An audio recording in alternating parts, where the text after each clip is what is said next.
Fried rice করেছি। ভাতটাকে গরম জলে আধ ঘন্টা ভিজিয়ে নিয়ে গরম জলে সেদ্ধ করেছি। 1 চামচ অয়েল দিয়েছি, 1 চামচ ভিনিগার দিয়েছি। ভাত সাদা হবে, অয়েল দিয়েছি ঝরঝরা হবে। আর সব রকম গোটা গরম মশলা, তেজপাতা এসব দিয়ে নুন দিয়ে ভাতটাকে সেদ্ধ করে নিয়ে তেলে পেঁয়াজ, রসুন, আদা আর জিরে, ধনে, গরম মশলা আর ঘি দিয়ে আর এই পনির, অ্যালমন্ড, তারপরে নিউট্রেলা এসব দিয়ে আর 3 রকম সবজি, লেটুস পাতা আর এসব দিয়ে সমস্ত ভাত তৈরি করে নিয়ে তারপরে ফ্যান ঝেড়ে ভেজে এই যে ফ্রাইড রাইস তৈরি হয়েছে।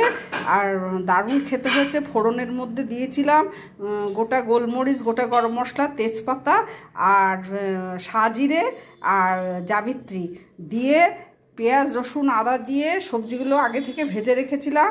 আমার বিনস ছিল, গাজর ছিল।